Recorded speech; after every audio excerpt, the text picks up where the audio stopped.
We'll be starting our next session now, so please take your seats. We have a full day of exciting discussions to enjoy, so for now, it'll be great if you can take the seats for our next session. Monica? So welcome back, everyone. We are excited to feature the special session between the former Secretary General Ban Ki-moon and the former President of Austria, Heinz Fischer. They will talk about leaving no one behind in our post-pandemic world. Every generation and every stakeholder has a responsibility. So they will highlight what the current state of play of the SDGs is, but also re-examine how we can work together to work for a common future. So please do enjoy our special session.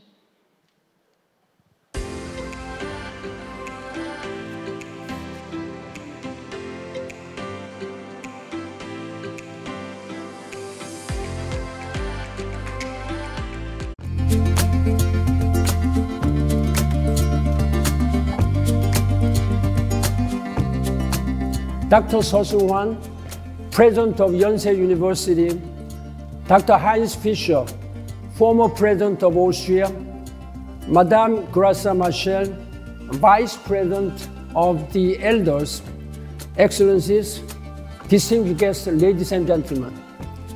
It gives me a great pleasure to welcome everyone to today's special conversation on leaving no one behind in our post-pandemic recovery as a part of the 5th GEEF, Global Engagement and Empowerment Forum on Sustainable Development.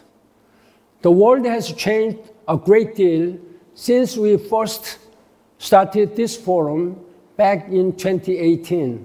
The Greek philosopher Heraclitus once said, I quote, "The only constant is change," unquote.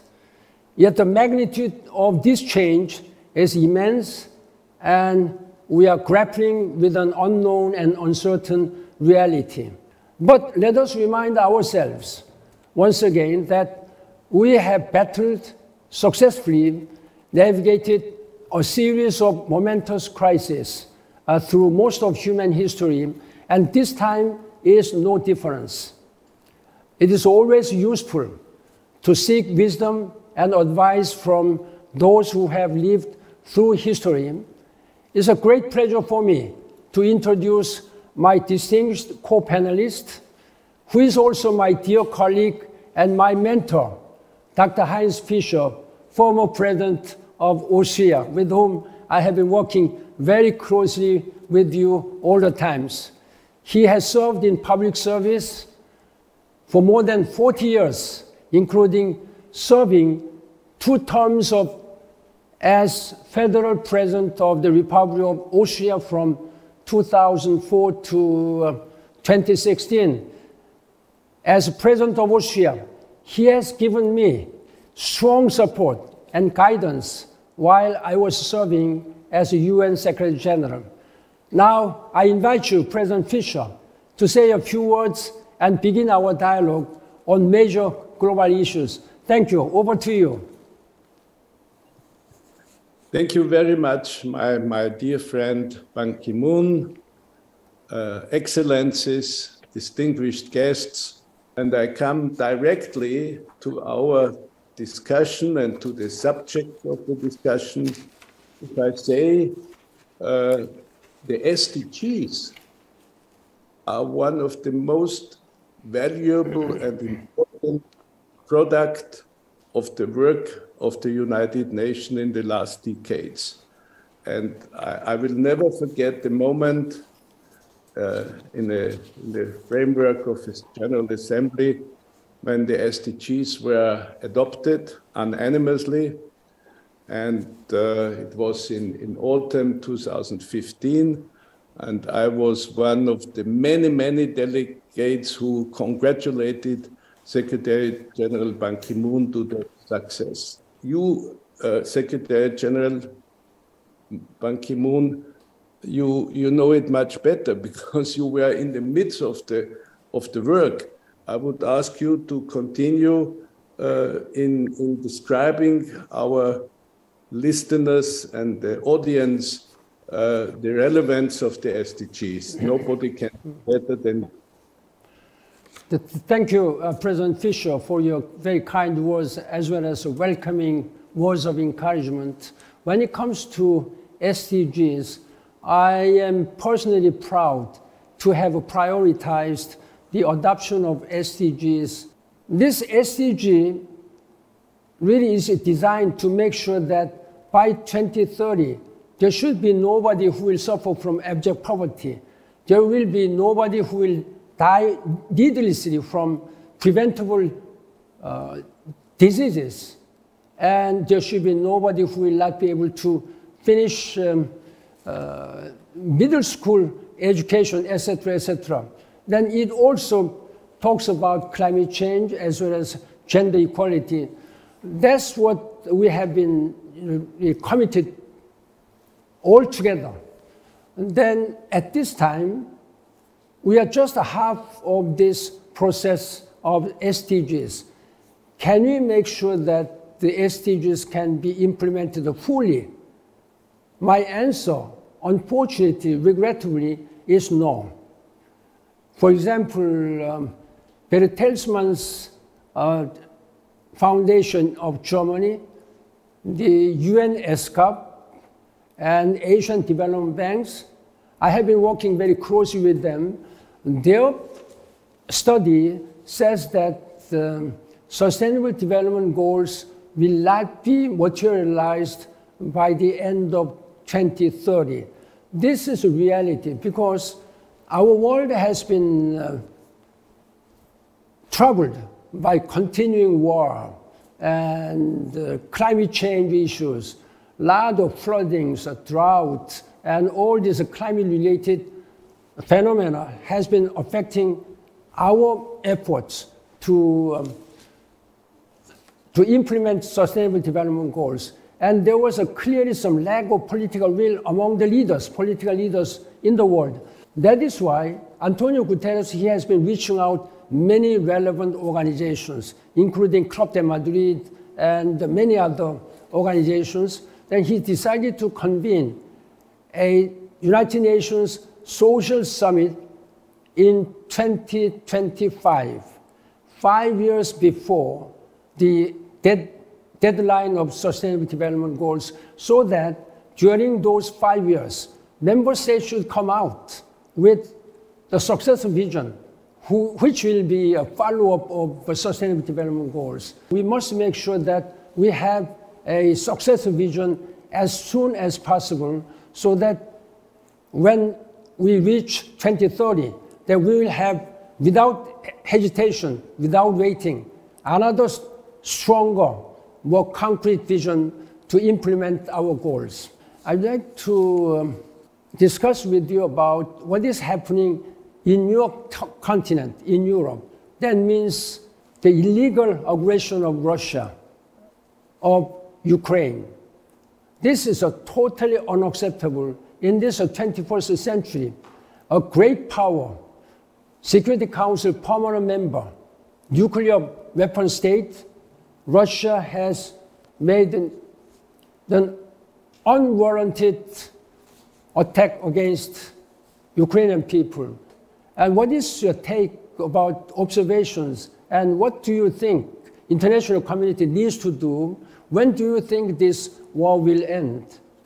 You rightfully said, Secretary General Ban, that the Ukrainian problem, or the problem of the Russian war against Ukraine, is a worldwide problem, but it is particularly a problem for Europe. And in Europe, what could be the end?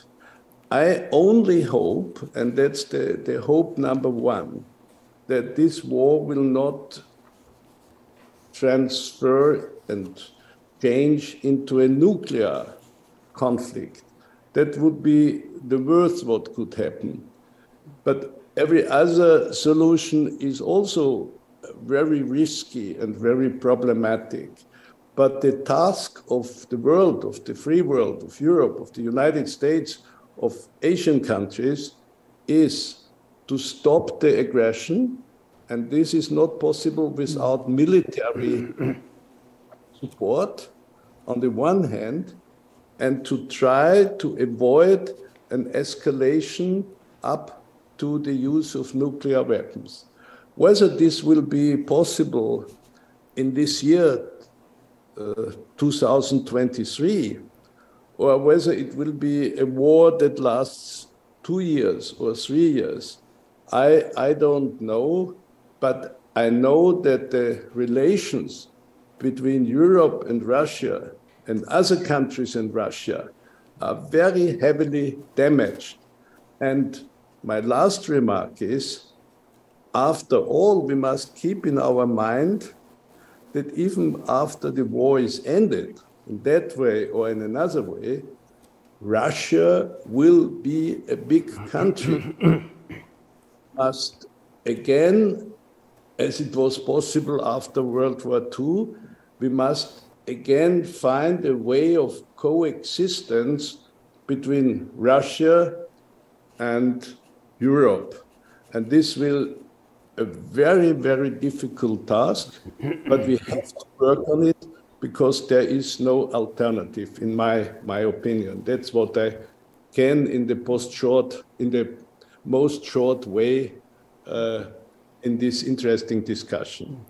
Well, thank you very much, President Fischer, for your assessment. What I'd like to emphasize particularly is that some regrettable tendency and that many countries are not paying any attention. They are just standing in a neutral position. They are taking some neutral position. In this kind of war, intolerable, unacceptable war, then so-called neutrality is not an option. We have to make our voices clearly heard to the aggressors. Now, without bringing justice, at this time, unfortunately, the United Nations is divided. Security Council is not able to take any action on this matter. In such a case, we propose that the international community should establish a special criminal tribunal to prosecute the aggressors, including President Putin. Justice must prevail. Justice must prevail. That is a principle. And I have been speaking out that if we cannot bring justice today, that should be done by tomorrow. If not by tomorrow, surely in the nearest future as possible. That kind of a message should be loud and clearly be heard by the aggressors. Otherwise, it will be only the people who will suffer from this aggression. This is my thinking as a former Secretary General. I fully agree what you have said. And now I think we should have a few minutes for probably the biggest long-term problem of these days and these months and these years. It's the question of climate change. It is connected in a certain way with the SDGs, but it is also a unique problem, a unique task, a unique burden. And the last conference in Egypt was a big and important event, but the results were also mixed, let me say mixed, some progress, but a lot of unsolved problems. And again, you had to do a lot, still do a lot on this field. And together we are in the Ban Ki-moon Center also working on this issue and advising our governments. Well, thank you for raising this very important and serious issue. Of course, there are so many crises, conflicts, and problems, but among all these crises, the most serious and threatening issue is climate change, not only for humanity, but for for our planet Earth. The IPCC, just 2 years ago, warned us that unless we keep our global temperature rise below 1.5 degrees Celsius by 2050, then we will have no future.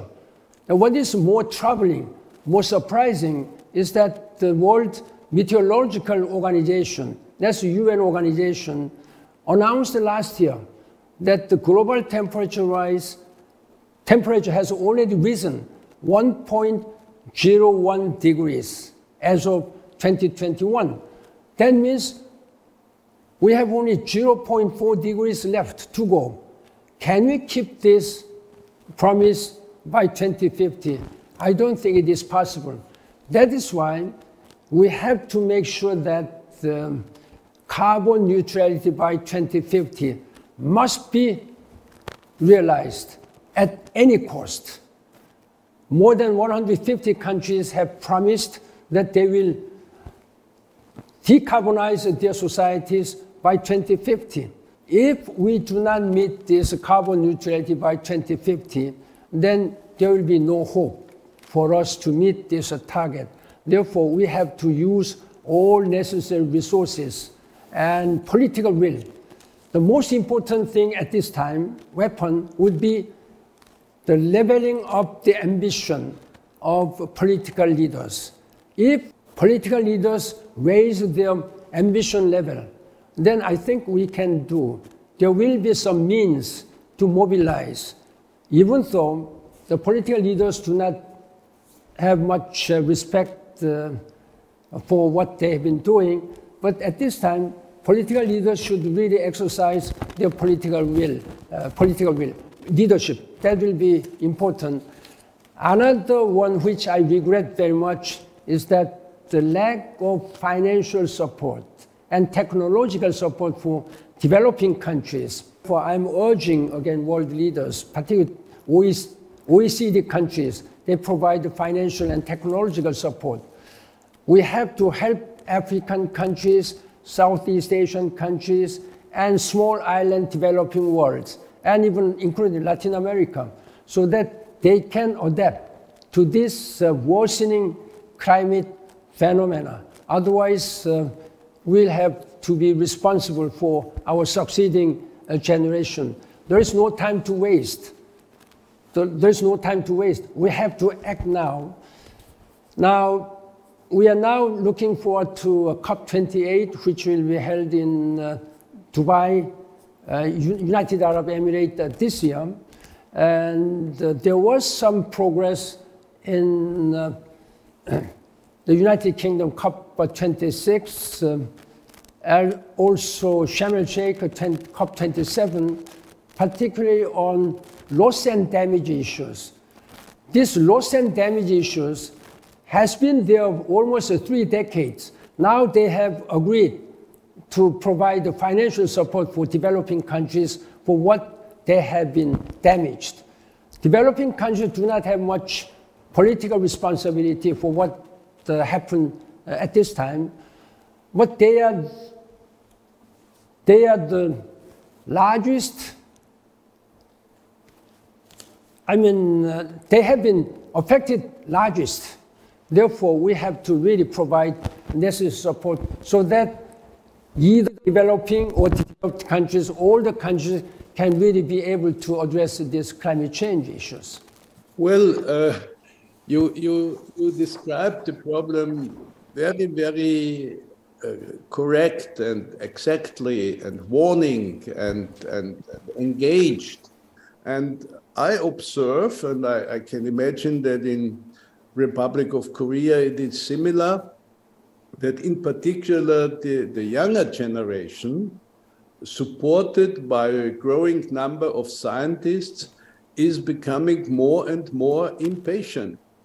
And what I can observe in Europe, particularly in Germany, particularly in Austria, particularly in France, is that the young generation as a whole is saying, you, the elder generation, you are talking and talking and promising, and we don't reach the goals. And they start more and more to demonstrate, to be impatient, to throw colors on pictures in museums, to fix themselves on the routes and block the traffic. And we must find a political answer to, so to say, to improve the speed and to avoid that we move in the right direction, but much too slow, and we cannot really reach the goals we want to reach, and where the United Nations and the different conferences tell us what must be done and what in reality is not done sufficiently. And I can imagine that the political pressure will grow, and then an impatient generation will more and more be, so to say, demonstrating and using pressure. And so we have an ecological problem, climate protection, and we have a growing political problem.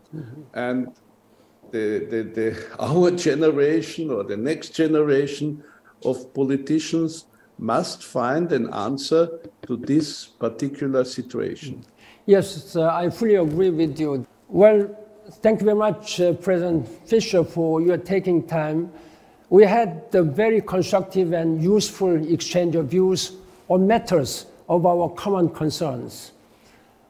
If the last 3 years are marked by uncontrolled crisis, it is time for us to buckle up and be ready to turn crisis into opportunity. The importance of inclusiveness, of leaving no one behind, has been brought to the fore during the crisis. The full implementation of the 2030 Sustainable Development Goals and the Paris Climate Change Agreement is crucial for strengthening resilience and preparing the world for future crises and making this world sustainable world and better world for all. So, President Fischer, let us work together to really be a global citizens, work with passion and compassion to realize a better world for all. And thank you for your participation. Thank you very much. Thank you, SG Ban, for good partnership and good dialogue and good friendship. That's from my heart what I expressed to you. But I also want to thank the organizers and congratulate GEEF 2023 that after the pandemic is more or less behind us, you took up this good tradition of such a meeting. I send you my best greetings from quite far away, from Vienna. All the best to all of you. Okay, thank you. See you again soon. Thank you. Bye-bye. Thank you. Very much, Dr. Heinz Fischer and Secretary General Ban Ki-moon, for your insights into the current state of the world. It was surely inspiring to see the two elders who pushed for the well-being of humanity and the environment throughout their careers, continuing to actively explore solutions to reach the current and the next generation. As a relatively younger generation myself, I think this conversation was extremely inspiring, providing some very short-term and long-term action items for us to explore into. Now, with this, we will now take another short break for 10 minutes before we resume with our special session on women's leadership and empowerment. See you all shortly. Thank you very much.